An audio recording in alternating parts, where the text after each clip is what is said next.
DTM eSports is officially back. Hello everyone and welcome to the 2026 season, a championship which has grown over the years and of course built up to that epic climax at the end of last season. To take you through the opening couple of rounds at least, it's myself, Lewis McGlade. John Monroe joins me in the comedy booth. John, how are you? Are you ready for this new action? Am I ready? I'm not sure, but I am certainly excited. DTM eSports always delivers excitement. We've got a new format this year as well, but so many familiar faces in terms of the caliber of drivers, and I just cannot wait to get going. Yeah, not just the two races. We only have the single race this time, but it's even longer. We did have a little go at this in the pre-season event, the pre-show event. Let's take a look at some highlights from a couple of weeks ago.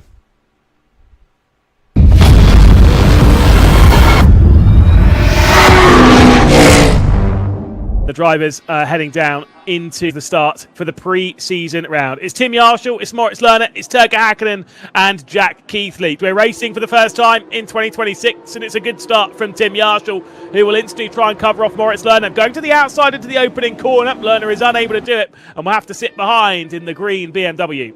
Towards the front though, we're getting almost a three-wide situation with Moritz Lerner around the outside. Lerner's getting feisty. Turka Häkkinen's going for the up and under. He'll try and pick his way through into second position with Tim Yarshall at the moment, the race leader by a 1/10.5 of a second. And there is the lift from Moritz Lerner to drop back into line once again behind the feisty Finn, who's now going on the attack into Schloss Gold. To the outside he's going to go. This is the opening lap of the race and they're treating it as if it's the last. Bit of contact between the two beamers as well, between Häkkinen and Lerner, but it is Tim Yarshall remaining your race lead. Exactly, in behind we've got Keithley, Keitzel there just trying to follow through. Look at this side by side as Häkkinen makes it work. I wasn't expecting that one. Oh, big send down the inside there from Häkkinen. He's actually made, oh, contact is made and Yarshall's going to lose all his momentum. We've got the other Porsche there of Jack Keithley on the back of these guys as there's 4 cars going 2 by 2 down into T4. It's Häkkinen in the BMW, it's Yarshall in the Porsche. A big look from Moritz Lerner in the BMW behind, and a big look from Jack Keithley, who was teammates with Moritz Lerner when they were back in Williams back in the day, of course. Turka Häkkinen, though, is saying, oh, you've been leading for too long, Mr. Yarshall. Straight around the outside at turn 4 he's going to go, but he's still got the inside line as Tim Yarshall as they head their way through 5-6. And it is going to be a potential switch for the race lead in favour of the feisty Finn. Turka Häkkinen to the front of the field. Tim Yarshall will drop down to second. Moritz Lerner's now trying to look to the outside of the penultimate corner, but Turka Häkkinen has sealed his way through into the top step. The problem is for Yarshall is he's getting stuck in traffic. Big defence coming in there from Alex as he's trying to fight his way through to the inside, and he's going to go straight on there into Remus. Alex getting super aggressive on Yarshall, and he had to force the door open, but that has cost him a whole heap of time. Häkkinen comes down pit lane finally halfway into this race. This is his first of 2 pit stops. Out of the final corner comes the Porsche. Tim Yarshall, 5th position. Where's Turka Häkkinen when it comes to rolling out of pit lane? He's just at the exit now. He's firing his way up the hill. An incredible lead for the feisty Finn. Well, through the final corner to end the pre-show race. The start of the season will be coming up in a few weeks' time. But for right now, it's Turka Häkkinen on top. Domination here at the Red Bull Ring from Turka Häkkinen, basically making himself a staple of DTM eSports. Was fantastic with a top 10 finish last season. It's looking like he's ready to take the step up and do battle for the top. Superb opening round. Turka Häkkinen, great drive for the victory there, John. It was sensational. I mean, the battling we saw as well between mainly 2 manufacturers, BMW and Porsche, towards the front dominating proceedings, but we saw some incredible back and forth, and Turka Häkkinen really did make a statement there. He wasn't necessarily the favourite going into that race, and of course it's a little bit of fun, but it does give you an early indication as to who you might expect towards the front. Of course, many other big names were right up there, but I'm intrigued to see if Turka can carry this performance on from the Red Bull Ring. Of course, it's a circuit that we don't go to this season, Lewis. We are, of course, starting in Zandvoort. Yeah, and yeah, it's going to be a fun championship. A lot to talk about over the 7 rounds of this season, including that doubleheader season finale. Here at Zandvoort, though, it's a great track to go racing. They did go racing around there in the real life not too long ago. Let's take a look at how that unfolded. 2026 DTM season is really picking up steam. They go side by side. This is fantastic. Oh, the Rascals, you're going on almost into the barriers. The races on the Dutch North Sea coast at Zandvoort provided a thrilling spectacle for almost 40,000 spectators. The fans celebrated and were celebrated. Like also on the formation lap and even during the race, saw some orange fans, and it's great to see the GT fans here. In the fan zone, fans could get up close to their idols or challenge them to a direct duel in the Beat the Pro eSports Challenge. The challenge there was the 5 fastest drivers of the day versus Bastian Boos. The Porsche driver from Land Motorsport was narrowly defeated in the battle for first place. Last guy was too quick, so I could not catch up. It's a good way to connect everything because it's something we can be together about and joined about. It's a good way to give everyone the opportunity to have a battle. Lots going on around the legendary June roller coaster. Things were already heating up on the track 2 days before the first races. At BWT's best water run, the paddock went full throttle for a good cause. All of this, however, without tyres. Some of the GT3 aces carried this momentum into the final race. It was particularly emotional for Italian driver Matteo Cairoli. The rookie secured his very first victory in just his 3rd DTM start. Well done. Amazing. I mean, I just cannot thank enough the team because, you know, without them it's not possible to be here today, and this victory gives us a very good boost for the remaining of the season. Kelvin van der Linde went through a whole range of emotions. He didn't stand a chance on Saturday. This sport's really annoying me. But he was outstanding in Sunday's spectacular race. And diving down the inside of everybody on the way to turn 3. His first DTM victory for BMW. Motorsport is so up and down, and you know, you really have to sometimes pull all your energy together to fight back and not give up. Zandvoort, that was an amazing weekend. That's exactly how things should continue. The next stop on the racing calendar in 4 weeks is the Lausitzring.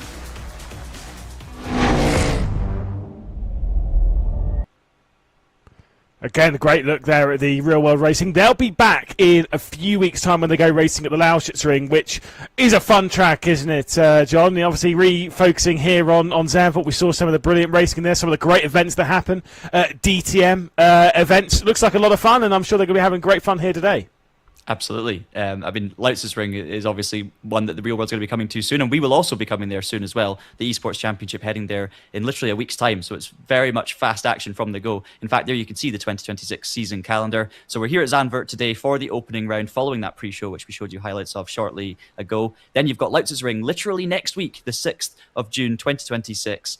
Followed by the Norris Ring, Oschersleben, Sachsenring, that'll be great to watch in GT3 cars as well. And then the on-site finale that Lewis touched on the 15th of, August? 15th of August at the Nürburgring. And of course, the finale race also happening at Hockenheim. But all of that will happen at the Nürburgring on-site there. It's going to be amazing. The top 20 in the championship will all be invited to that event. So we've got a long road to travel on before we get to that, though, Lewis, because of course there's a new system for DTM eSports this year. We're using RaceRoom's ranked racing multiplayer platform, which means that basically anybody can get involved in this. If you're good enough, if you have a high enough rating, you too can take part. Multiple splits, and it is of course the top split being broadcast, but anyone can race their way to DTM glory.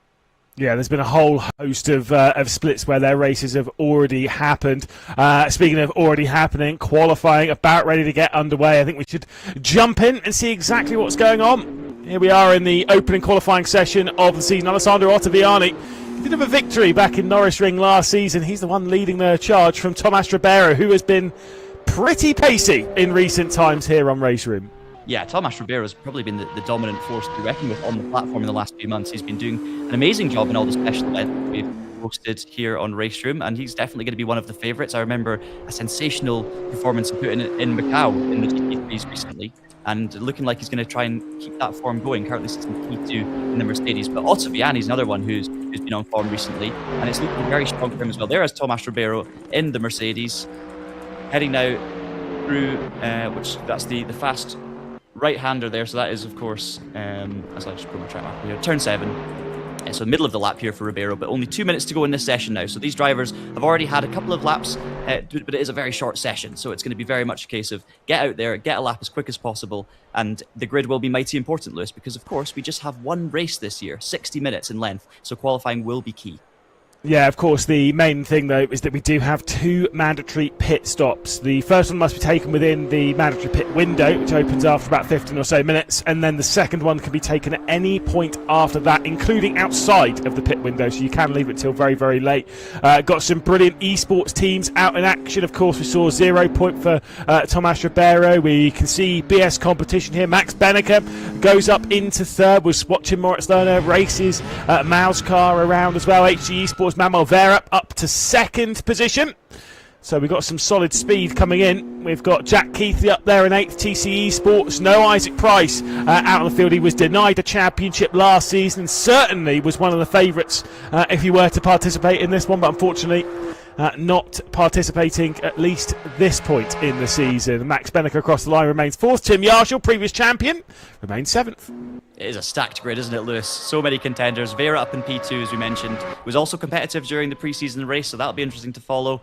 You've also got the likes of Lucas Muller, our reigning champion, P6. But look at those gaps. I mean, less than 4 tenths covering the top 17. We knew it would be competitive. It's GT3 racing. It's the best that Race Room has to offer. And of course, it is the official DTM eSports. So this does bring out many of the best drivers out there. But to see the gaps that small just makes me incredibly excited for this race. We now look at Nikodem Wisniewski, the Drive Lab coaching Porsche, heading through the final corner now to set his lap. Or in fact, is he going to be starting a new lap? We'll have to wait and see. I think he's probably finishing a lap, trying to short line the straight.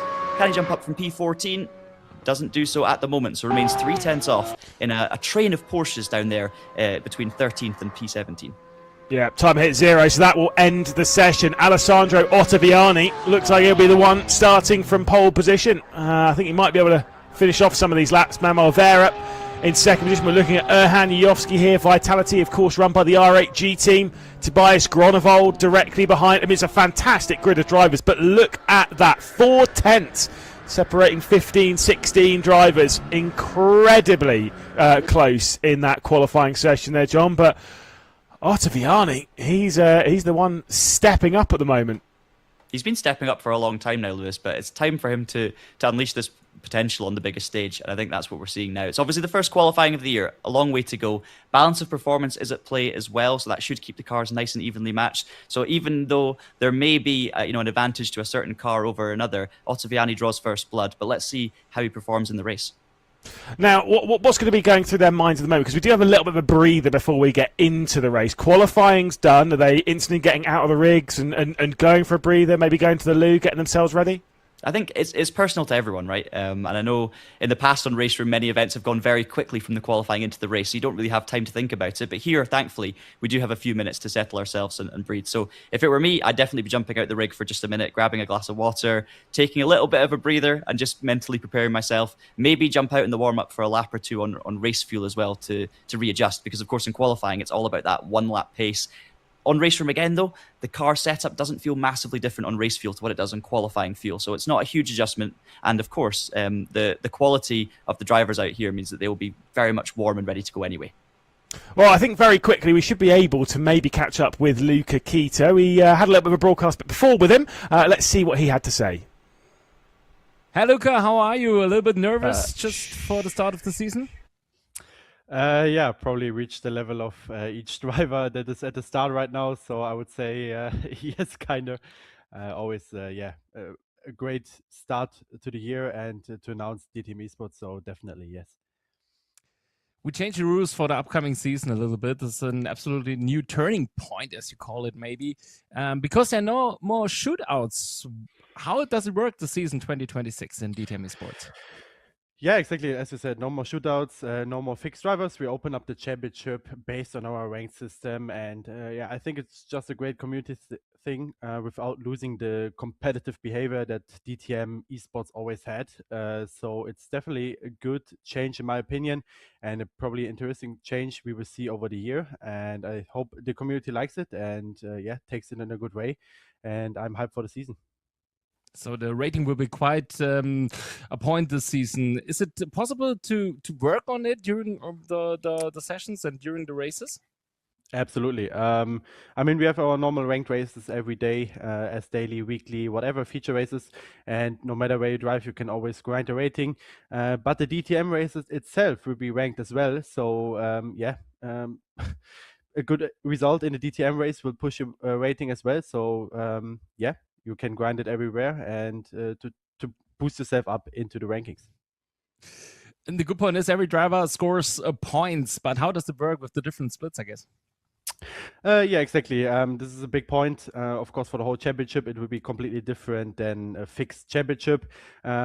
Points will be given to everyone that takes part in the races from split 1 to the last split across all the splits. Important thing here to note is that, no one in split 2 or further down will get more points than someone in split 1. So it will be basically from top to bottom given points. The only exception here is for disqualifications, DNF or anything like that. There will be numbered with 0. This is the only point, but otherwise split 2 will always have lower points than split 1. I think it's just a fair system in that way. And we're quite excited because there will be an on-site finale this season. This is something crazy, isn't it? How does it play out? Yeah, exactly. I mean, we have our Nürburgring lounge at the Nürburgring. During the DTM weekend, which is at the Nürburgring, we will have this on-site final with 2 more rounds. The top 20 of the current standings to that points will be invited to the on-site to finalize basically the DTM eSports Champion 2026 there on-site. And I think it's a great idea to take that back in some way after COVID when everything like that stopped. And we bring it back with this year, and I hope the people enjoy it. And we have a really, really great show and final at the DTM Nürburgring, and I hope it just plays out really well and we have a good time. So hopefully we see each other then in the mid of August for the great finale. We would see there all of you guys. Hopefully you join us. And last question, who is allowed to race with customized liveries? This is an important question, I guess. Yeah, as well. Of course, we want for our stream the top split to see all the liveries. So for that, we basically open up the livery tool and all the liveries for the top 100 people in the multiplayer ranking. As we are, of course, working on overall of the liveries. This is how we proceed this year with this topic. So the top 100 of the multiplayer ranking are able to send as soon as the rulebook goes out. Get more information to me. How to make liveries, and then we integrate it for the races. That sounds great. So thank you very much, Luca. We're looking forward to start the season. Thank you very much. Great to hear about our new format here on Raceham, how the ranked system's all working and how it works in partnership here with the DTM Esports Championship. John, I love this change. I love having it more open rather than just the straight up elitism of just, if you're invited, you're in, or you're qualifying your way through. I like that it's open to everyone. Yeah, and not only open to those who actually make it to the top split with all of their ranking points that they've accumulated, but also there are multiple splits happening at the same time as we speak. So you can take part and you can join in the racing, even if you're not at that top esports level. And of course, if you are at that top esports level, it's something to aspire towards. So yeah, big fan of the change. And of course, it's not the only change as well. We've already touched on it. It's one race this year, 60 minutes in length, and crucially, 2 mandatory pit stops where every driver must come into the pits, take some tires, and that introduces a whole new strategic element to this race, which I think is going to play out in a very interesting fashion. Of course, being the first race of the season, there's going to a lot of drivers haven't actually tried this yet, so there's going to be a lot of learning, hopefully, from this one. Those who took part in the pre-season race may have a little bit of an idea, but I think it's going to be fascinating to see how many different approaches we see to this. Well, John, we'll go into the race because we're about ready to go for the first race of the season. Let's have a look. Well, you can see their formation app is just beginning. Alessandro Ottaviani is in control. It's Vera, it's Ribeiro, and they're leading down into the opening corner. It's still Alessandro Ottaviani hanging on to it. It's Vera, Ribeiro, and Beneker. At the moment, the top 3, the 2 Falcon Sim Racing cars, were going side by side. That would be Lucas Muller and, of course, Tim Yarshall, 2 of the previous champions of the season. But it is Ottaviani currently leading. Thomas Ribeiro just touching the rear end of Vera just a little bit as they head their way through the hairpin. Yeah, really nice clean start there from all the leaders. In fact, the whole field looked to have gotten away okay. And it is Ottaviani, Vera, Ribeiro, your top 3, as you can see. A couple of Falcon cars running side by side further back as well. So they'll have to jostle for position on this opening lap. You can just see them in the background there. It looks like Ottaviani's already made a slight break for it. But I mean, on these opening laps, one tiny little mistake can completely change that. So they're all going to try and settle into the rhythm now. And we'll get bedded into DTM Esports 2026. Looking at this, kind of thinking about which drivers are well out of position. Julian Kunter in now 21st position, battling with Enzo Filippo, 2 great drivers. Florian Haase down in 28th position. A few drivers well out of position. Even Philip Dreiss, who's been relatively quite pacey in recent years of DTM eSports, including last season. Took a couple of victories in 15th position. So it's backwards from our race leader, half a second.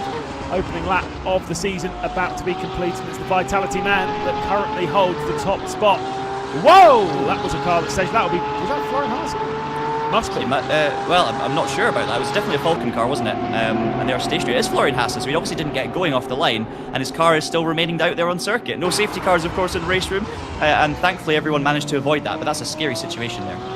Yeah, I'm not sure if it's one of those ones that car could be there from our point of view and might not be there for the drivers. We'll obviously update that one. I think he might actually be moving now.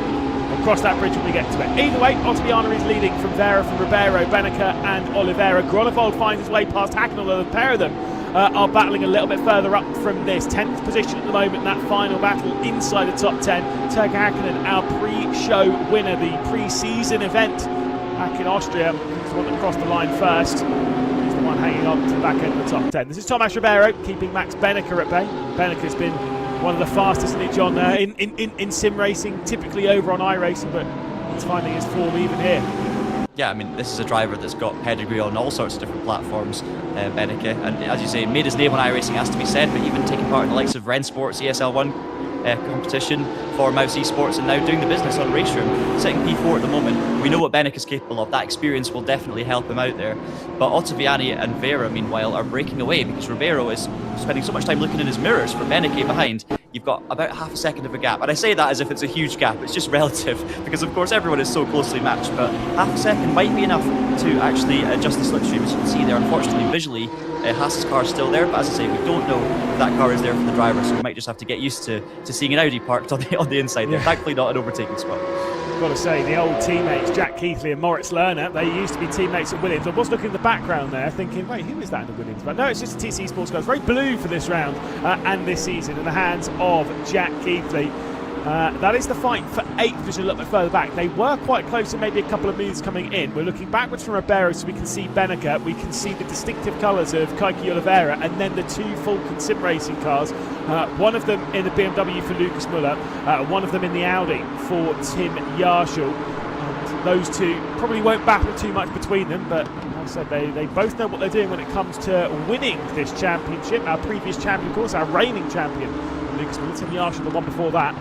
Sure, they'll be eyeing up and getting their way through this, but even for them, they're maybe a little bit out of experience when it comes to doing an hour-long race here in DTM eSports.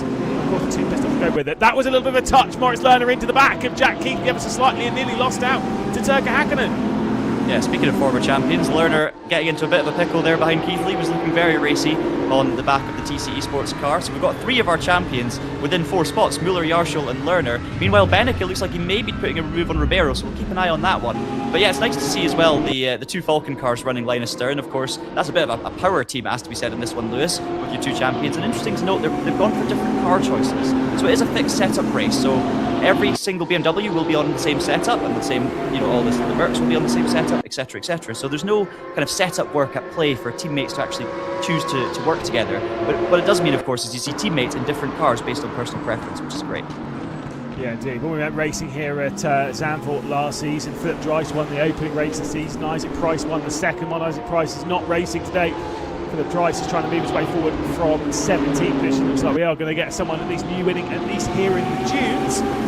Alessandro Ottaviani was victorious once last season at the Norris Ring. Vera showed some really good speed at various points of the season, mostly at the Red Bull Ring. This is clearly being a turn of form for him as he attacks the race lead. We'll look at Benneker though, onto the rear end, and out wide goes Tomas Ribeiro. Here comes the move. They go through Sky Black, and it should be Benneker coming through into 3rd position. Brilliant move from Max Benneker. I wonder if there was maybe a little bit of a brush there onto the rear end of Ribeiro, but regardless, Benneker has come through brilliantly.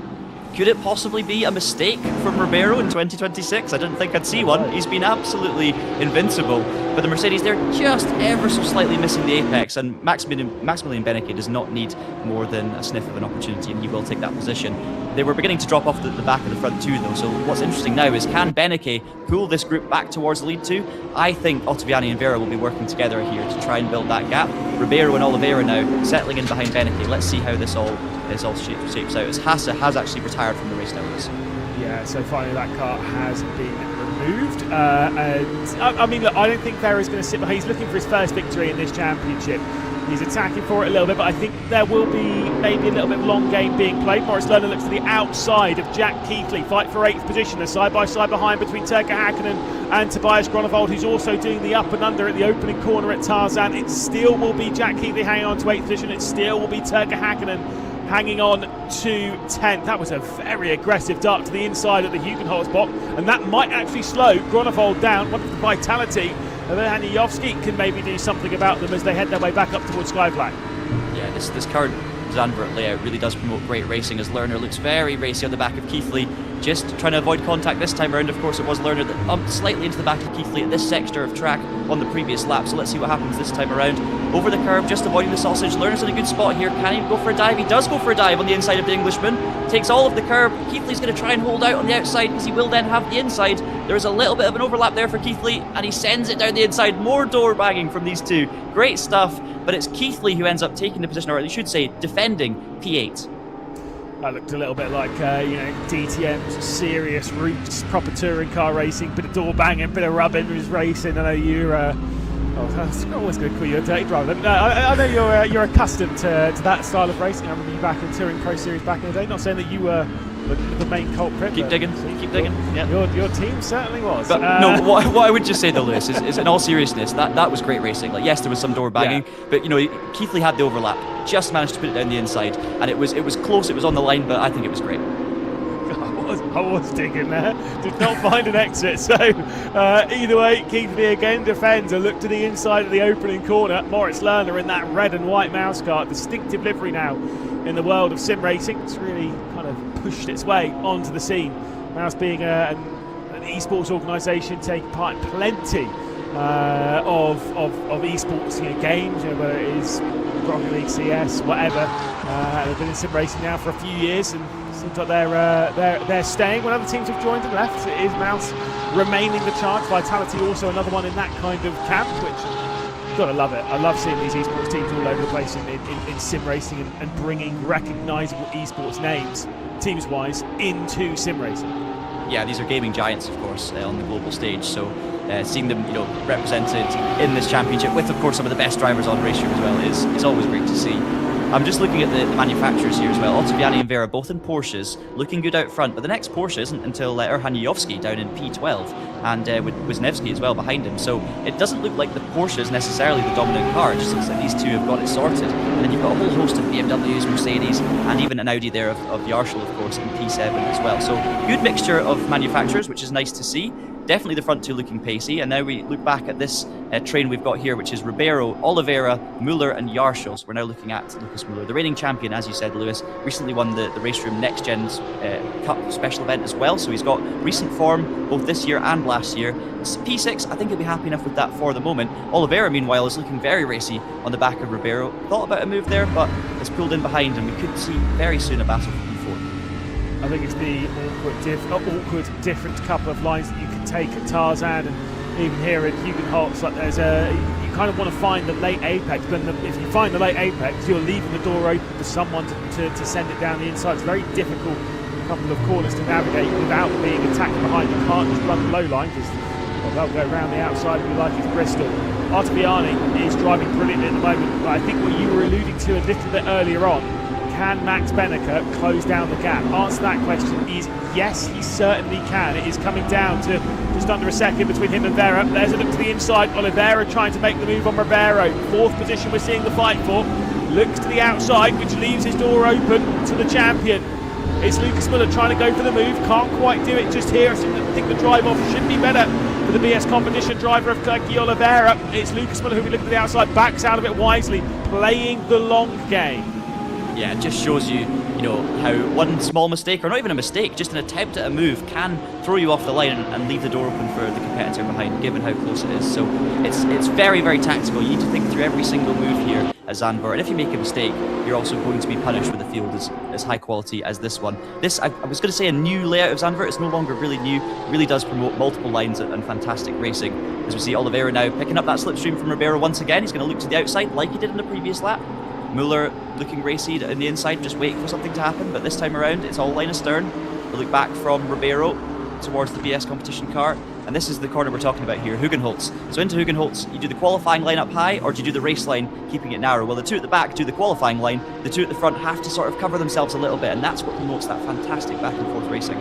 That's one of the things of having the assistant and the teammate behind is that you know that you can be afforded to run whatever line you're comfortable with, because they're not going to go for anything too serious on you without some form of communication and clearance from the team. Meanwhile, Kike Oliveira has to be thinking about Lucas Muller. Every time he tries something here on Tomas Ribeiro, he's got to be thinking there is going to be an attack from behind. We're approaching the pit window where they have 2 mandatory stops in this 60-minute race.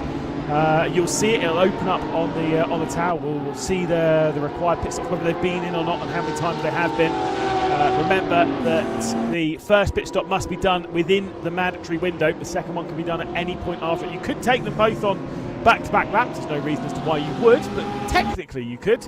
Or you can leave it until the very last lap of the race. And by last lap, I mean the start of the last lap. You can't go all... to Michael Schumacher at Silverstone years ago? Yeah, where he came in on 98. the last lap? Yep, and kept it somehow, and that changed the rules going forward. But yeah, it does leave it open for some tactical options here, because you know, basically if I'm following someone that I'm faster than and I'm in a big train, I'm going to be pitting early. Of course, there's new tyres to be taken at each stop. It is mandatory, but that means that you can't, you know, you don't have to shorten pit stop by extending a stint or anything like that. You don't have to worry about consecutive stops.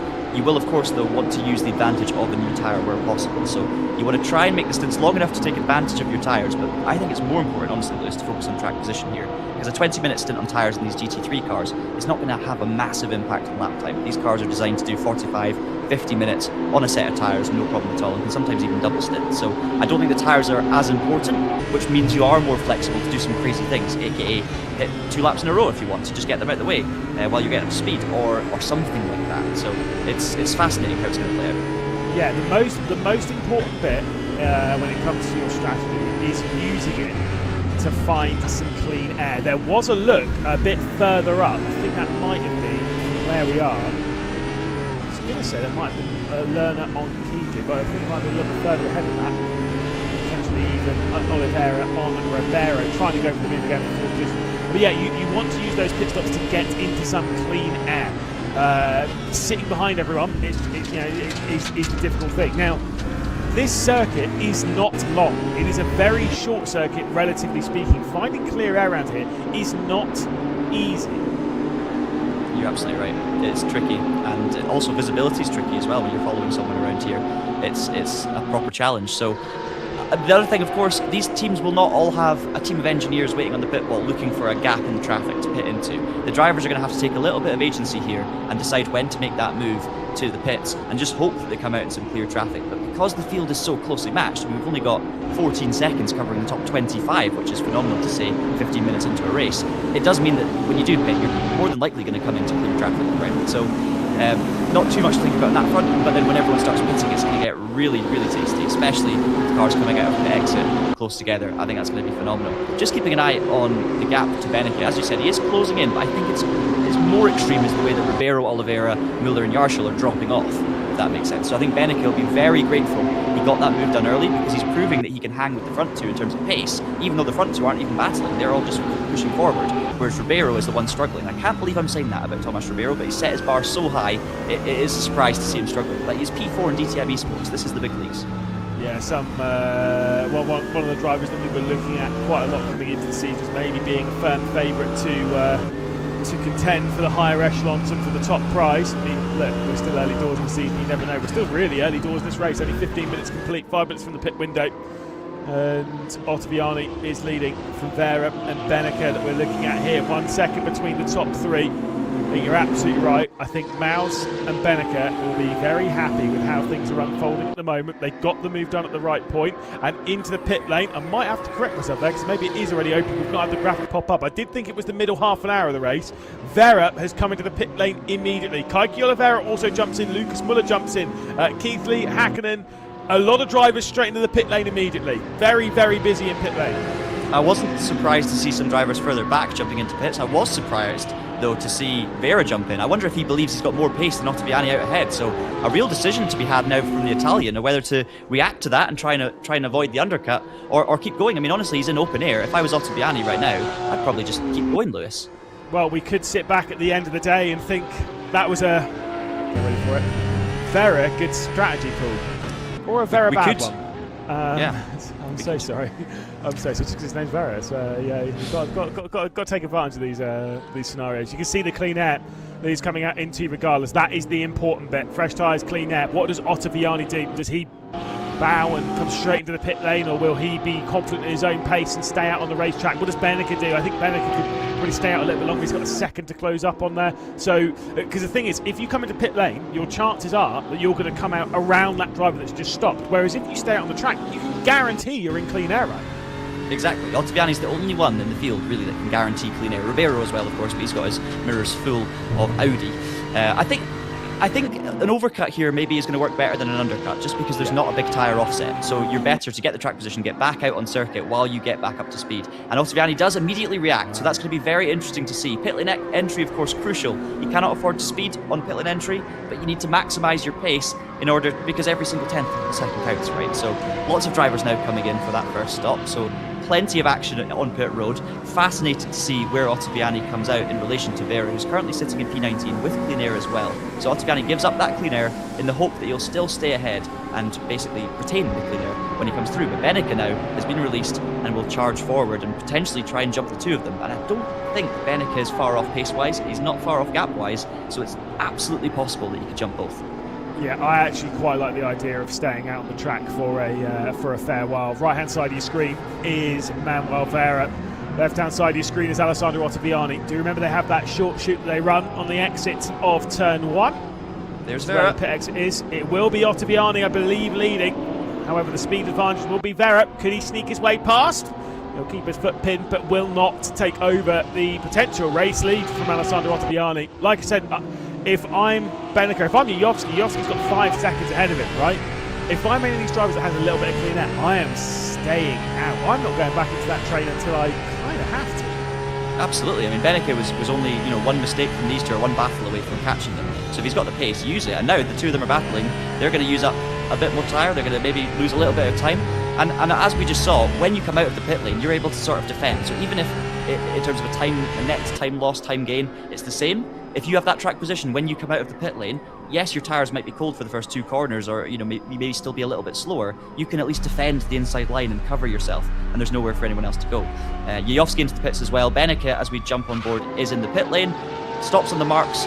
These two came out of the pits so close together, exactly the same as they went into the pits, which just tells me they both nailed their pit lane entry and they nailed their pit stops, because the gap basically didn't change at all, did it? No, certainly not. They are pretty much running the exact same pace, which the amount of practice that these drivers put in, they can generally run round at the exact same pace all the time. See some of the drivers moving up and down the order because Yovski's into the pit lane as well. So we see some of those drivers switching around, but the leader of those that has pitted is Alessandro Ottaviani. 2 pit stops required for the day. There's Max Beneke rolling off of pit lane. How good is his in-lap bin? He's going to be in 3rd position and way behind. Well, I say way behind. Yeah, it's a bit harsh, isn't it? He's there. Cancelled the pit stops. I mean, it was basically made no difference. They're all too consistent. But no, actually, I would say Beneke's probably dropped a little bit there, if anything. He's 1.3. No, he hasn't dropped any. It's exactly the same as it was. So just credit to these drivers for the preparation that goes into this. They've all nailed their first pit stop. First one of the season, of course, as well. So more likely to go wrong than other pit stops. But these guys are professionals. They know what they're doing. Vera still looking very racing in the back of Ottaviani, and I think, Lewis, Vera might just have a slight pace advantage. Maybe it's the slipstream keeping him there, but looking at the body language of that car from Ottaviani, he's throwing that Porsche into all these corners. Vera looks a little bit more calm, a little bit more collected, and I just have a sneaky suspicion that Vera has the pace here. Can he use it to make the move? We're going to find out later, because you do need a little bit of a pace difference, or you need to pressure the driver in front into a mistake, and that is exactly what Vera will be trying to do. Yeah, just to really hammer home this one about Manuel Vera, right? Who last season only had 2 top 10 finishes. They were both at the Red Bull Ring, 3rd and the 5th. His first podium and a 5th place. That sounds pretty good. finished 15th in the championship. Not only didn't have any other top 10s, only had 3 other top 20s. Really struggled. Race results around here, 28th and 25th, right? To say that you're now battling for a victory in the opening race of this brand new season of DTM, what a step up in the off-season. Absolutely incredible from them. Yeah, you have to hand it to him. I mean, he was showing pace at the Red Bull Ring in the pre-season event, climbing up throughout the race towards the top 5, and you were thinking, okay, you know, maybe it's a special track for him. You know, he did the business there last year as well. Is it a flash in the pan? But look here, this is potentially Vera looking at not only his best ever result in DTM eSports, but potentially even his first win. He's right on the back of the very talented and accomplished Italian Ottaviani, and he's looking like potentially the faster car at the moment. So let's see if he can remain calm, if he can pick his strategy well. There's still one more pit stop to come, of course, Lewis. It's 2 mandatory stops here at Zandvoort, so still more strategy to play out, but he's in such a good position. And just look at the competition. You've got Beneke, Ribeiro, Muller, Yarshall, and Lerner as the 5 cars behind you. Then Oliveira and Hakkinen. I mean, it doesn't stop. The list of driving quality here is absolutely phenomenal, and Vera has proven that with hard work, with practice, with ability, you can actually just grind your way to the top of the leaderboard. Indeed. Just putting the pace in. There is the confirmation as those that have been in the pit lane and whatnot. Wisniewski is the next one to join them. Everyone else has done a single pit stop with the exception of Enzo Filippo and Neg. Will be taking over the top 2 spots. Enzo Filippo trying to get out of the danger. Do you know what? I'm actually surprised that many people have made stops this early. If I was down there in your like your 18th, 19th, 20th and stuff, I would want to stay out and again play that long game. But what do we know? We're just 2 washed Simraicers that now talk about it rather than doing so much. That's fine. But we could technically do DTM eSports now with the brand new season that's wide open to everyone. That's a very good point. We could have a great battle in the split 17. You're absolutely right. And even then we could cause issues with door banging. I'm a bit concerned about Jack Keithley at the moment, Lewis, because it's showing up here that he's done 2 stops, but he's not 47 seconds off the driver that's done no stops. For me, that tells me he hasn't done 2 stops. He's done 1 stop and potentially a drive-through or something like that. I'm not entirely sure, but I'm a bit concerned that Keithley 25th position is not just the man doing 2 mandatory stops early. So we'll have to keep an eye on that one. He's dropped to the back of the grid, and I don't think he'd be that high up if he'd done 2 stops. So yeah, so I think it's gone wrong somewhere for the Englishman on this first round. Just seen that Lerner and Yarshall are swapping places. So the Mouse driver in P9 just briefly took the position from the Falcon driver Yarshall, and then it switched back again. So great battles throughout the field here. Vera remains on the back of Ottaviani. Look how aggressive he is into that chicane, but it's aggressive, but it's controlled aggression. That Porsche looks like it's doing exactly what he wants it to do, whereas Ottaviani does look like he's just throwing it into every single corner and hoping. I mean, they're both running very similar pace, so it's just different driving styles on display. And it looks like now Neg and actually no, Filippo is in the pits and Neg continues, so it's now only 1 driver left to pit. Certainly is, and I will say, obviously, Moritz Lerner knows what he's doing in this championship. Did win it quite a few years ago. 5 years ago, was it, that Moritz Lerner won the championship for a drive for DTM Trophy? And, impressed in there. Obviously, you know, shows his powerful pace. He's dropping down the order now. Is that because he's in the pit lane? Is Moritz Lerner in the pit lane for a second time? That's the question. Yeah. I think based on the way the clock's going up, I would say he's stationary at this moment. So I would say most likely, and Keithley jumping ahead, that kind of proves the point we were making, because those two were in the thick of battle earlier on. And there it is, second stop for Lerner. So the first man to complete his 2 mandatory stops. It will now be a run to the finish for the German. Yeah. And as he was battling with Jack Keithley, I think that kind of says it all, that Keithley definitely had permission to come back into pit lane. As Moritz Lerner, after taking 2 actual stops, is way behind. I actually like this from Lerner. I like getting aggressive. I like doing something different. This is why I was saying that everyone's kind of stopped around the same time. What's the point? Do something different. Try something different. You're in the train, and it is tremendously difficult to actually make moves fully happen around here, right? It is actually really, really difficult to complete the move, because you move through one corner and then the advantage switches the other way to those on the inside, it's back to the outside, back to the inside. It is hard to get the move done. There's no massive breakdown. Even that one at turn 1 down at Tarzan isn't huge, because the braking zone is banked going into the corner. Leon Colorway's in the pit lane, so Alessandro Ottaviani will retake over the race lead. It'll be Ottaviani from Vera from Beneke at the top 3. So I like doing something different on strategy to try and build that gap. I'm totally with you. And of course, remember, Lerner is Benneke's teammate. Benneke is proving how fast that BMW can be, jumping up with the top two. And a little bit of a wiggle there from Vera almost caught me off guard. I thought he was going to be plowing off into the wall, but these guys know what they're doing with car control. So Benneke is proving the pace of the car. Lerner, though, I would say is probably the more accomplished driver when it comes to race room specifically than even Benneke. Yes, Benneke is an amazing all-rounder, but if Benneke can do it on race room, I think Lerner can too. So getting out into that clean air and trying to make up some gap is a great shout. Moritz Lerner was a race room driver through and through, right, in the earlier days, at least TC1 days. Yeah, even back there, that's 10 years ago, isn't it? 11 years ago. He was already smashing it on race room 11 years ago. Yeah, and was a race room driver. Has branched out, of course. I think he's 10KI rated. Also has branched out into other words. Obviously, he's been doing Rennsport a lot recently with the Maus team. You can see Tim Yarshall also has been in the pit lane and is behind Lerner, so he's going to jump that. But I was watching his live stream a bit earlier, and we were asking about what's it like being back on race room. He said it's so good. It's just nice being back on race room.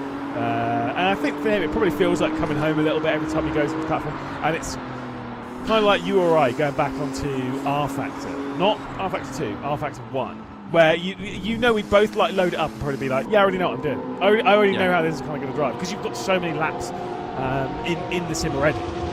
Yeah, and it's interesting as well because race room does have such a specific sort of driving style and technique to get the space out of these cars. Obviously, GT3 cars are ubiquitous. They appear in every single platform other than probably the official F1 games. They are everywhere. So they're a car that people know very well, but they drive so differently in different places, and race room has a very specific style to drive that you need to learn. So Lerner has been brought up on that style, so he's able to just tune into that immediately.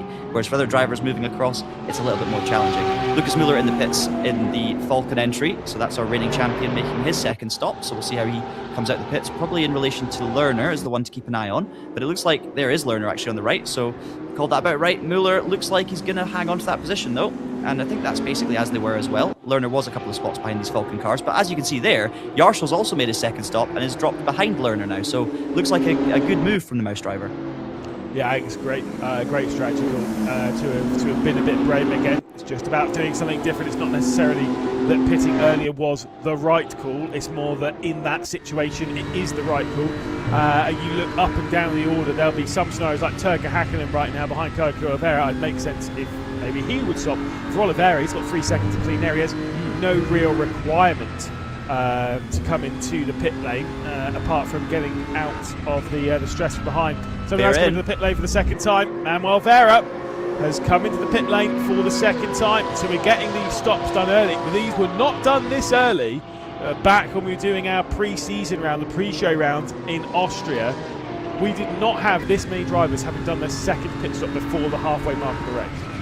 I think that everyone was just having fun in Austria, and now it's down to business. Championship points in the line. They didn't want to pull out of those good battles that were happening at the Red Bull Ring, but obviously now this makes sense to me from Vera, because clearly he's got the pace in Ottaviani, or at least matched the pace of Ottaviani, and he needs some clean air. This is his chance. I'm sure we'll see Ottaviani dive straight into the pits on the next lap, but the gaps were all very, very similar between the top three throughout this entire stint and before the first pit stop, so they are obviously phenomenally close. It comes down to nailing your pit stop with execution. Vera's got the most to gain, I'd say, from this, Lewis, because he was super close to the back of the Porsche. Just want to flag as well, Ribeiro, who we were kind of talking about, not struggling, but under a lot of pressure in P4 earlier, is gapped Oliveira by a good 2 and a bit seconds now. So he's very much a clear P4, which is fantastic for the Portuguese driver. And it's actually Oliveira who's feeling the pressure from Hakkinen, and Jajowski, who's done a phenomenal job, along with Wisniewski, to sort of move through the field. Of course, that's skewed a little bit by these pit stops, but I do think those two have kind of made a net gain from all of this. Yeah, I completely agree. Again, just playing the long game. We're halfway through the race. Into the pit lane is going to come Alessandro Ottaviani. No shock that Max Benneke is going to go at least a lap longer than Alessandro Ottaviani. It'll be Benneke leading from Ribeiro. Keke Oliveira, I think, will make his way. Oh, I was going to say make his way to pit lane, but no, he's staying out with Hakkinen, Jajowski, Wisniewski, Chari. Not too many people coming into pit lane to seal off their second stop. Ottaviani, though, is one to be dropping down the field courtesy of it. Where is he going to be comparatively to Manuel Vera? Yeah, this is the race right there, so we'll have to wait and see. Vera now coming into the final 2 corners, into turn 13. It's a flat-out run now over the curb and through the Ari line dike curve, turn 14. Beautiful flat-out banked corner, and there is Ottaviani now pulling out of pit lane. This is the race right here, Lewis, as they head towards turn 1.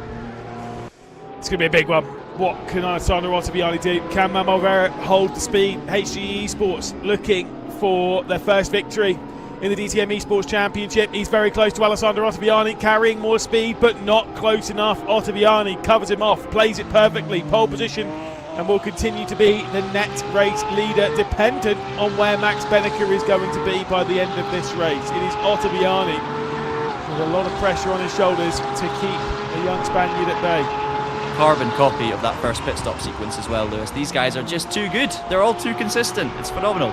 But it is Ottaviani then who holds on. Benneker, as you say, will of course still be pushing on, but we've not seen anything from Benneker to suggest that he can actually get rid of a 1 second gap, because he had the whole second stint to close right in on these two, and he didn't manage to do it. It stayed about the same. So if as long as those two have nailed their pit stops, Benneker probably isn't going to jump the 2 of them. But let's wait and see. Let's not count our chickens just yet. And you can see a whole train of cars coming in behind. That's Ribeiro in as well, Oliveira in as well, and another one at the back. I'm not sure who that is in the Porsche, also following these guys in. I believe it might be Jovski actually.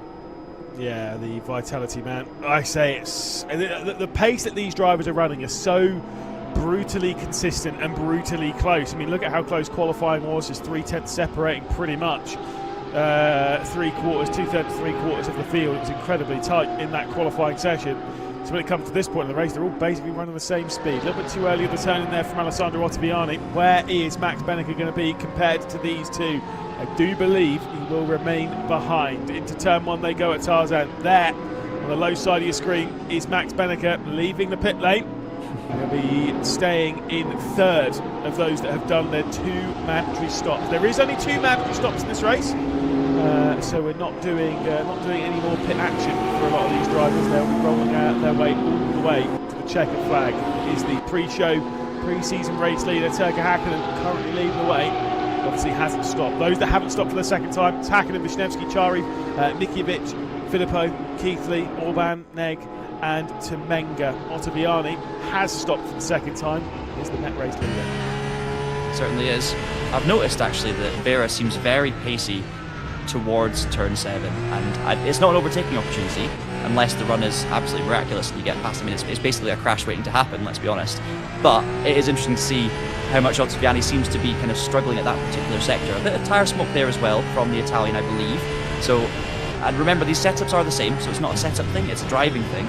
Maybe driving style related, but Vera is relentless with the pressure here on the back of Ottaviani. So even though we've seen this race stay the same basically throughout the 2 stints and Benneker the same, I do think that it's still very much on here for Vera, because one tiny little mistake from Ottaviani and it will change position. We saw mistakes causing position changes earlier. It can happen, and the pressure will only get greater from this point until the end, especially with Ottaviani, a race win on the cards. And Ottaviani is not someone who's ever won the DTM eSports Championship. He's won plenty of races, plenty of championships across the board, but not this one. So this will mean a lot to him.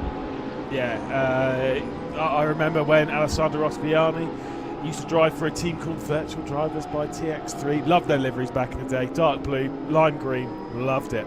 And he's clearly found his footing over the last couple of years as being one of the absolute best on his platform. He's been building himself up kind of year on year. And for a little while, almost looked like, respectfully, maybe he was never going to be the championship driver. He was always going to be a really good, he'll win the odd race, he'll do this, that and the other, but was just a solid driver. And then, I don't know, the last year you could start to see the cogs turning a little bit, that great Norris Ring victory, and the start of this season, clearly, just keep on going even faster, keeping Vera at bay right now, and then behind that, one of sim racing's very best in Max Benneker. And we've got 3 champions on the field. 3 of the 4 champs that we've had in this series. Kevin Siggy, the only one absent. We do have Lucas Miller. We do have Moritz Lerner. We do have Tim Yarshall. All drivers that know how to get it done at this level. And they are way in the mid-pack, relatively speaking. At least at this point in the race. Yeah, and the mid-pack in this series is nothing to be sniffed at. Just look at the names filling that space, as you say. Ottaviani once again getting the rear end out a little bit through the right-hander, but it looked like Vera matched him actually. Ottaviani goes defensive there, just trying to break the slipstream, not quite sure. pressure continues to mount. But do remember as well, it is the first round of the championship, and we saw last year how consistency pays off for a champion. Consistency is key in this series, and I do think that Vera, looking at P2, but also looking at the pace he had in pre-season, I think he'll be feeling confident about the championship ahead. He won't want to throw away a P2 either, because it would be, of course, the first best result for Vera. So I don't think he's going to do anything stupid. This is where he has the run, though. He's actually going to look to the outside, then he's going to cut to the inside, but not going to go for a move. Surely not. Is he? Oh, he almost thought about it there, but I just think that's for some reason where Vera's got this big pace advantage. Maybe it's just the slipstream, maybe it's his line through Hugenholtz and the exit he gets through there compared to Ottaviani. It's just a shame for him that he can't really go anywhere with that run without basically putting the cars at serious risk. And if there was an accident there, I can guarantee you it would very much likely be Vera's fault if that was an incident happening there. So he's going to have to play it carefully. It must be so frustrating, Lewis, as a driver, to know that's where you're strong and there's basically nothing you can do about it. I've seen moves happen down into Sky Black. There is the opportunity for it, but like you say, that braking zone, well, there isn't. You're lifting off the throttle, maybe dabbing the brake a little bit to get the nose in, but realistically, there's no proper opportunity down into Sky Black. So it's a tough one. I think you're absolutely. I think you nailed it. I think it's because Alexander Ottaviani was maybe a little bit defensive going through Hugenholtz, which is effectively the third corner of the track, is into the pit lane. I believe that might have been Sebastian Ray. It was Temenga. Oh, it was Temenga, sorry, no, you're right. Of course it was, because they've not caught the back markers. They're people battling for position. You're absolutely spot on. But yeah, turn 3, it's different lines, and I think that's working in favour at the moment of Vera trying to take it over, but it's not a good opportunity down into Sky Black, and I think that Ottaviani is well aware of that, and that's why he's not worried about it. What we're seeing now, though, Lewis, is the downside, or we did see very briefly for one half of a lap, the downside of pitting early as the leaders. You're giving up that free, clean track, and you're putting yourself in the pack. And once 40 minutes have passed in the race, you will be a pit stop ahead of some of these drivers. And we almost saw the leaders there catching traffic with Temenga, and it would have been for position. So Temenga, theoretically, would have absolutely no reason to give up those positions. And suddenly, okay, if you're Vera, you're delighted about that, but if you're Ottaviani, you're stressed. So very fortunately for him, Temenga comes into the pit lane, and there is actually now quite a big gap before Orban, Keithley, Philippi up in front, so it won't actually come into fruition on this occasion. But that's just an indicator as to why it might be worth, in future rounds, staying out a little bit longer as the race leader, if you've got that sort of room to play with. Of course, these guys didn't, because they were all copying each other's strategies. Ottaviani had to react instantly to Vera, and it worked both times. So you can see exactly why they've done what they've done on this occasion, as Mikovic is the latest driver into the pits, the Hungarian in the Porsche, peels off, and that's going to be another position for the lead group. Yep, worked their way a little bit forwards. We still see a few drivers running a slightly different strategy. Just a reminder, if you have only recently joined us here in the 2026 DTM eSports Championship, there was 2 required pit stops for all the drivers on the field. Everyone from Alessandro Ottaviani back has done both of those mandatory pit stops. Turkka Häkkinen, the top 6, have not done both their mandatory pit stops yet. They have done one of them, just not the pair. They can take that mandatory pit stop from now until the end of the race, wherever they want to. They can take it on the penultimate lap if they really want to. They can take it right now. They can go as they see fit. So it's about them potentially from this point playing the long game. Turkka Häkkinen, who won in Austria to technically open the season, is leading the way, but of course there was no points in that showcase race. Nikodem Vishnevsky is right behind. Either of these two coming to the pit lane? No, they are not. No, so Häkkinen racking up the laps led for the season. If you count the pre-season race, there's Chari into the pits behind in the Porsche. So these two continue to do battle for what will eventually turn out to be something around about P10, I would predict.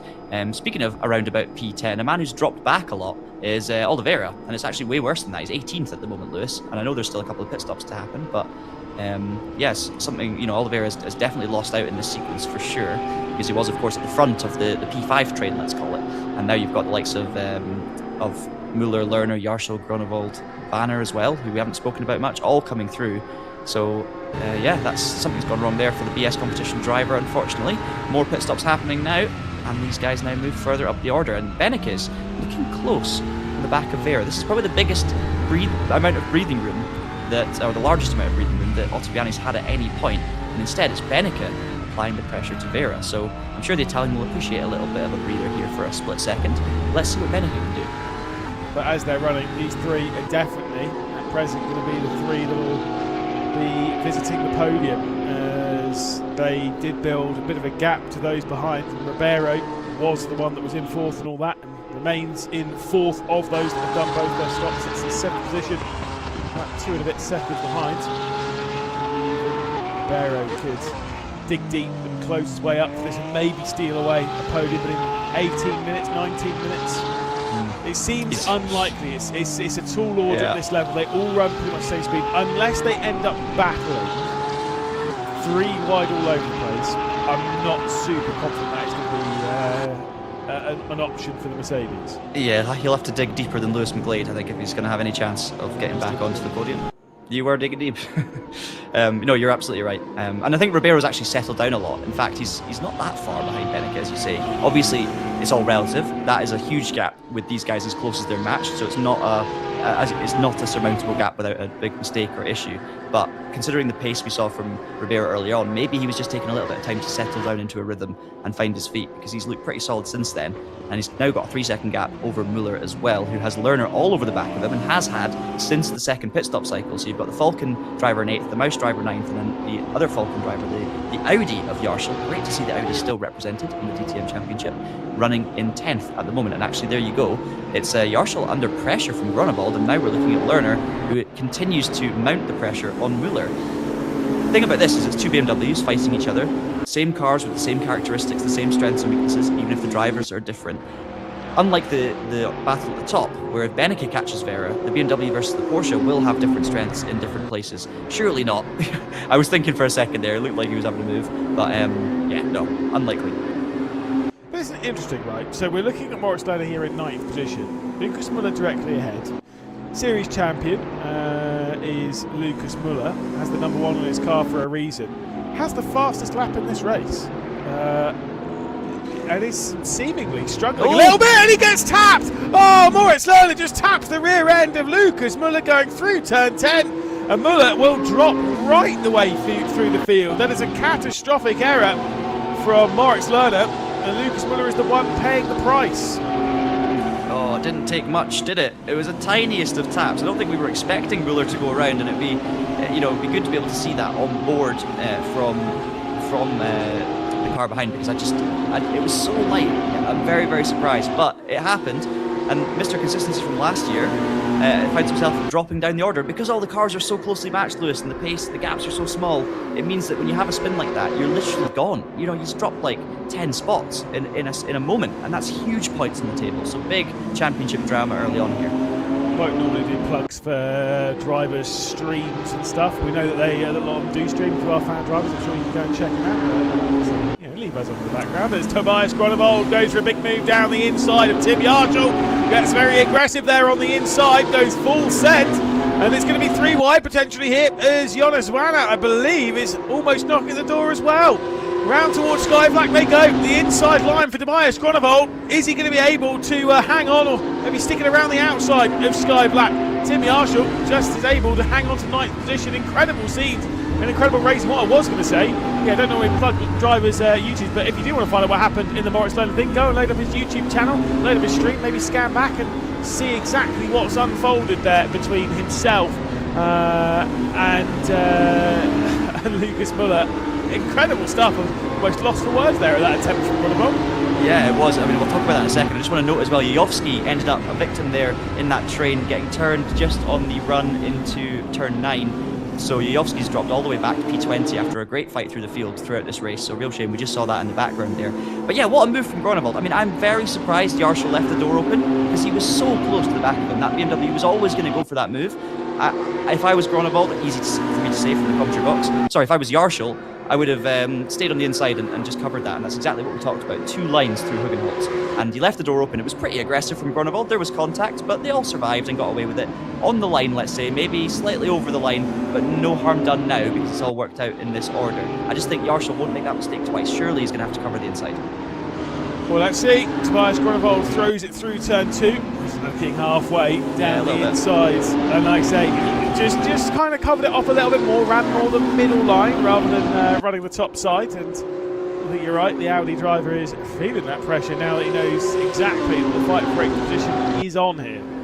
Yeah, literally feeling the pressure from the BMW. But you can also see how quickly Groenewold almost went backwards as well. You know, he just goes for that move, gets close together, and all of a sudden that tiny little slip of momentum, and you've got 3 cars closing in on you and potentially going to make the move. So you cannot afford to get stuck off the line. Meanwhile, this is a battle for the race lead, not the net race lead, because these two still, of course, have to make their final stops.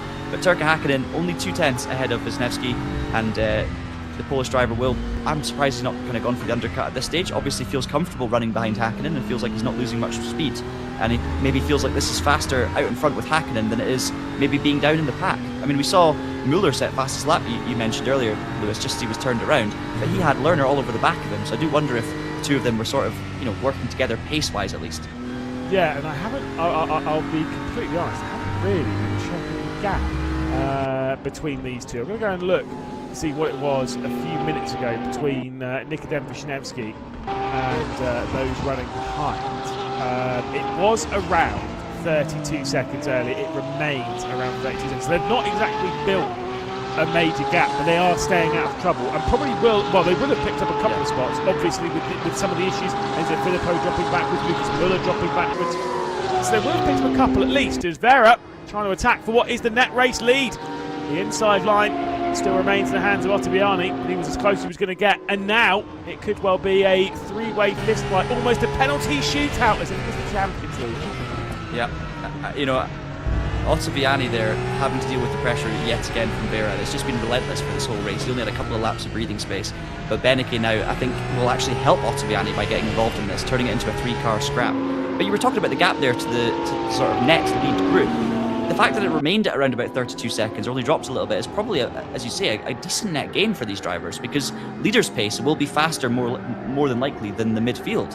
Having said that, Lucas Müller fastest lap, so maybe I'm wrong, but I would expect Wisniewski and Häkkinen here to come out around about where they were, if not better. I'm not expecting them to be further back, but let's wait and see. I think Häkkinen was around about P11 earlier in this race, but there's been a few moments of drama since then, so I'm expecting him to come around about Oliveira or something like that.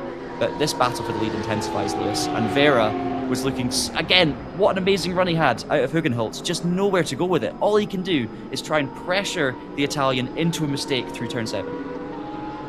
Turkka Häkkinen into the pit lane, trying to grab himself a top 10 here.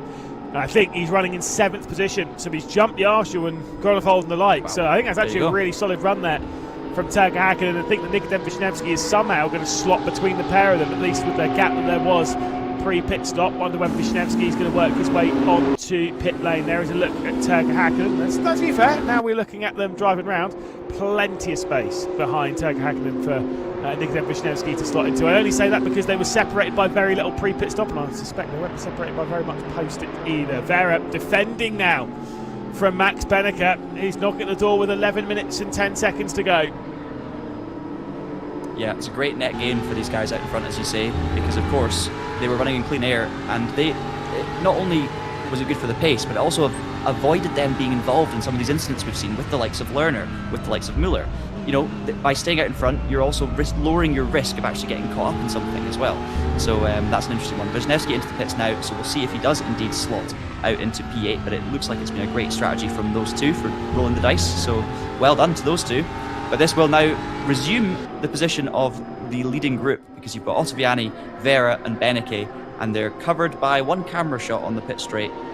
Vera looks to me still, Lewis, as if he might just be the fastest of the three, but he's going to have to really dig deep here to not only chase down Ottaviani and find a move, or at least try and force a mistake. He's going to have to defend from Beneke, and I just don't think that Ottaviani or Beneke have mistakes in them, or I'm sure they have mistakes in them, but I don't see them making mistakes.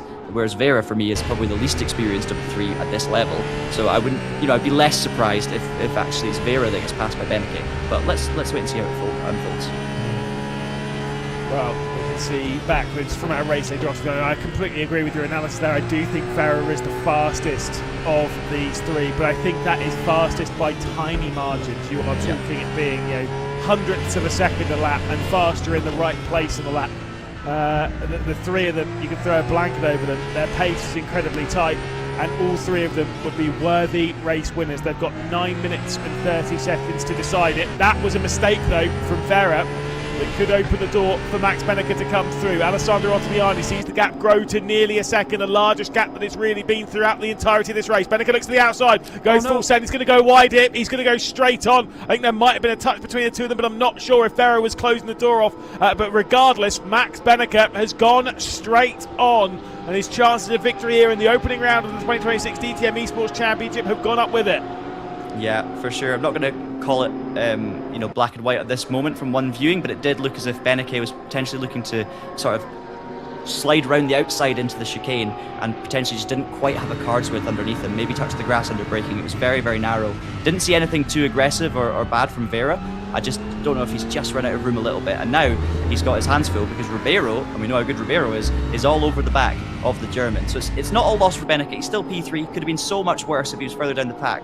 But now he's really going to have to work to just hang on to the P3. We did suggest that maybe Tomas Ribeiro would have an opportunity to steal a podium away if he can show his excellent speed. It did require a little bit of drama for him to do so. He has closed his way up into podium contention. 8 minutes and 20 seconds left to go. Will he find his pathway through on the German and onto the rostrum? Max Benneker would love to be on the podium. I'm not sure if Benneker took part in the 2024 season. Definitely didn't take part last year. Great to see Mouse back into the championship. Moritz Lerner, obviously a returning face, someone that we didn't see for a while. Great to see him back behind the wheel here on racing in DTM Esports. 8 minutes left to go of the race. Benneker, I think it would be a first podium for him. Yeah, absolutely. I mean, definitely not the first podium for him in sim racing. I think he may have had a few of those. Just a few. Ribeiro, by the way, look at the damage on the front of that Mercedes. I know it's a long bonnet, but it's not meant to look like that. Yeah, despite all these Evo kits and things that you see on these cars these days. But yeah, he's obviously had a few moments earlier on. I do wonder if that had something to do with some of the position changes we saw earlier, because it's quite a substantial dent, let's say. But these guys are now 3 seconds off the front too, so it is literally now a shootout between Ottaviani and Vera. And now Vera doesn't have to worry so much about his mirrors. He can focus his eyes fully forward on the back of the Italian in the Porsche, and yeah, see if he can steal his first win in the series. Ottaviani, of course, knows how to get it done, has got it done before, but will be super eager to hang on to the points haul here, Lewis, because of course this championship has plenty of good prizes on offer as well, and every single point is going to count here. So Ottaviani will be desperate to win the first race of the season. Keinzel and Oliveira also battling for 11th and 12th position. The Brazilian trying to fend off Keinzel with the Porsche, US competition ahead. Obviously not the easiest battle. Some happening up and down the hill. He's got 2 Porsches directly behind him because Nicholas Halban also there for Team Nitro. Keinzel hit our race winner in the previous special that we did, obviously the 2.4 out for Nürburgring. Victorious there. Great practice and build-up, I guess, for this championship. It's a completely different track, but what an end to the race it was as well, Lewis, by the way. And it was an incredible finale to that race. I highly recommend going and checking out the broadcast on that one, because it was sensational the final lap. I mean, look, we love ourselves some good battling around the Green Hell and around the DTM Esports Championship. We'll see if Keinzel can use some of that good speed to maybe find his way through here. Top 10 probably a little bit too far away. When I say too far away, Jonas Wanner is literally right there with 6 minutes left to go. You just never really know how things are going to unfold in this race. Hakkinen and Wisniewski once again separated by just 4/10, so not much in it. And now though, 6th and 7th, which, you know, what a gain that is considering where they were earlier, proving that long strategy works, or that long second stint I should say, worked a treat for the two of them. And not only that, they're all over the back of Moritz Lerner in the BMW. And of course, they will have it doesn't make a huge difference, but they will have fresher tyres as well. Lerner was one of the first to make his second stop, and we called that a bit of a rogue strategy at the time. Well, you've got both extremes now converging together, so it'll be interesting to see if the tyre advantage for Hakkinen and Wisniewski is enough to actually see them mount a challenge here on Moritz in the mouse car. Brutal, some of these battles. You know, when you think of you go through an hour-long race and you miss out by tiny margins on whether it's victory, whether it's a podium, whether it's your personal best result getting into the top 10 this season. Whilst it is 7 races long, it's still not incredibly. 7 races is still 7 hours of racing throughout the season. That's only 7 opportunities to score points. Tim Yarshall, by the way, is dropping down the order. What has happened to the previous couple of seasons ago champion? He's dropped down to 17th position. Not a good day for Falcon Sim Racing. Yeah, I think he dropped back earlier, but he's actually not. I don't think he was that far back, was he? He was down with Lucas Muller, so definitely something happened there, unfortunately. And the two Falcon drivers have kind of gone backwards, line astern, which is really not what you want to be doing. You want to be going forwards, line astern. But hey, it's a long season ahead. Having said that, it's going to pass pretty quickly, and this will not be an ideal start to the season. You do not want to be dropping that many points this early on, given the quality of the field. And there's more contact as Hakkinen turns Lerner around. We didn't see the start of that. But Lerner is now going to drop back, and he's going to lose more positions unless he can get that BMW going, and he has done. Wow. P7 for Lerner. That was a bit exciting, wasn't it? Very fortuitous. There was a large gap behind, and he's able to get that car re-fired and sent, and holds on to 7th position. So losing a couple of spots there will be very annoying, but I'm sure I'm sure I said, oh, yeah, 7th is not that bad. And after, again, we only saw it once. But after there was contact a little bit earlier on, which sent Lucas Muller down the road, which did come off the nose of Moritz Lohmann. Maybe there's a little bit of karma there, but obviously has potentially got away with it. 3 minutes left to go in the race. A couple of laps really left to go at the line. Alessandro Ottaviani will have to be thinking in his mirrors. Will be have to looking constantly at Manuel Vera, who is looking for his first victory in the DTM eSports Championship. Alessandro Ottaviani looking to win for the first time since Norrisring last season in the feature race there, race 2. He had a double podium at the Norrisring last season. Start of the season in fantastic form, but look at how close Manuel Vera is. It's going to be a look to the outside, potentially here into Tarzan. The inside line generally is favoured, but can Vera get brave on the outside? He's going to go full send, but can't quite do it. The look to the inside, maybe the up and under. Not there yet. Yeah, now's the time to try something, isn't it? With just a couple of minutes still to go here, Vera can take risks. He's got 2.5 seconds to Beneke. That gap will disappear if he tries too many crazy things, but he can absolutely try the outside line. He needs to ruffle Ottaviani's feathers at this stage, and I think he was doing exactly that there heading into the first corner. But it was clever from Ottaviani, covered the move on the inside, and then crucially got it stopped, slowed down, and basically parked the bus on the apex to stop Vera getting some sort of switchback. Looks to the inside again, going through Sky Black. That's where we said he's been so quick before, but we're running out of time in this race, John. Where are the opportunities going to show themselves? Tarzan, Sky Black, where else can he make the move? I think into the chicane is a big one, where we saw Beneke, of course, go for the move on Vera himself. The problem is there, though, Vera needs a good run out of these corners here, the infield section, and it doesn't look like that's where Ottaviani's weak. It looks like that's where Ottaviani's pretty strong, and maybe it's where Vera's potentially is a little weaker. It's all relative, of course, but you're right, Tarzan Bocht is a big one. Into the chicane, I think, is an opportunity, and you can see now he's closing in the gap as well.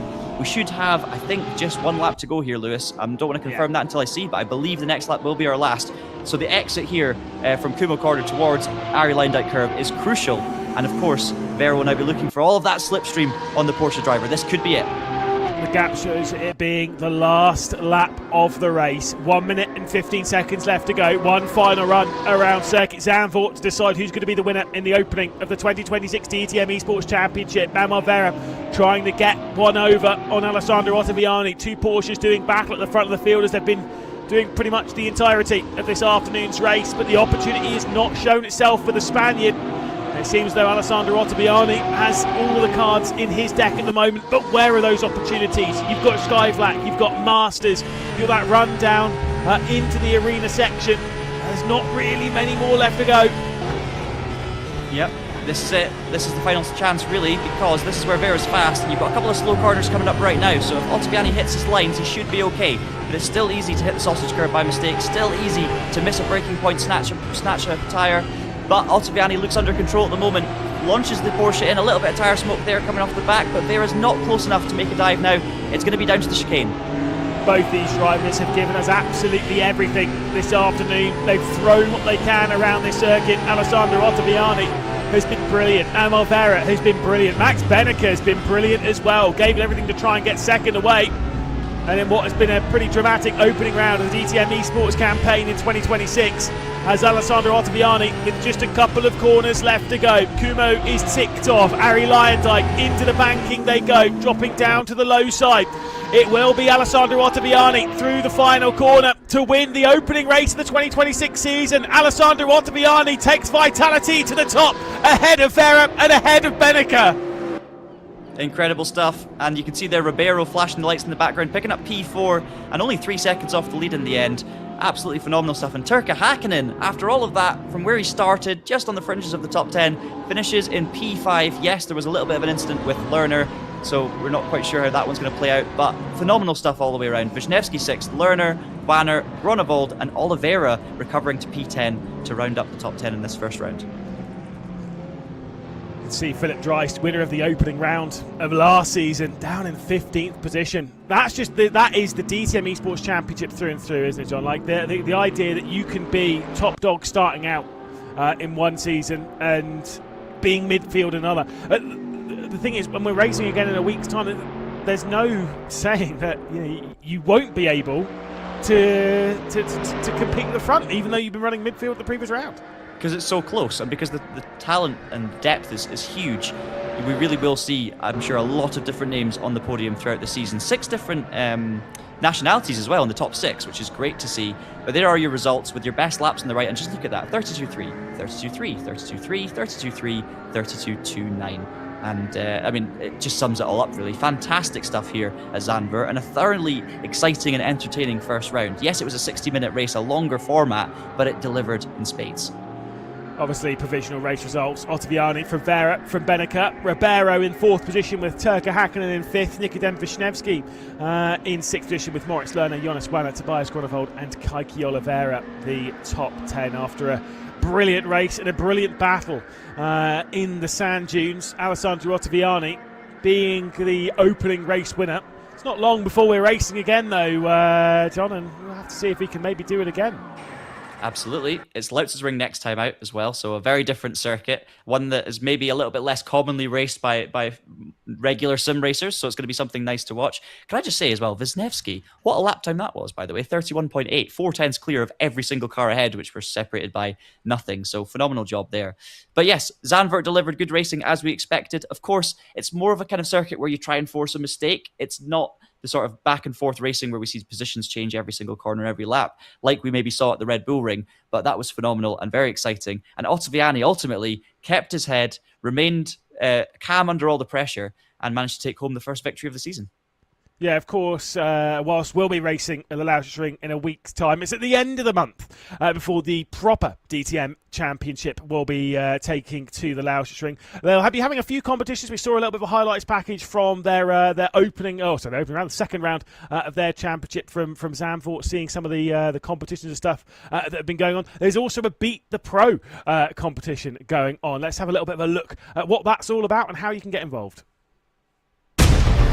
Hello everybody, welcome to the second weekend of DTM 2026 at Zandvoort.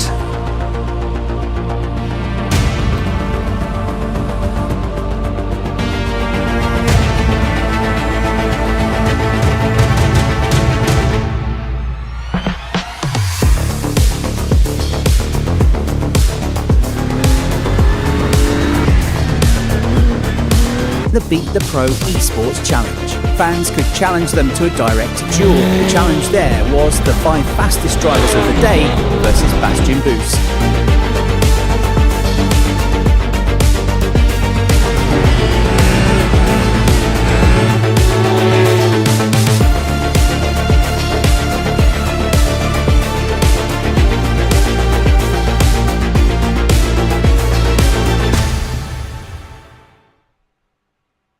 So Beat the Pro, one of the many great things that happens at DTM events. Great to see the sim rigs brought out. Great to see pros taking part. Obviously loads of sim race enthusiasts coming on taking part.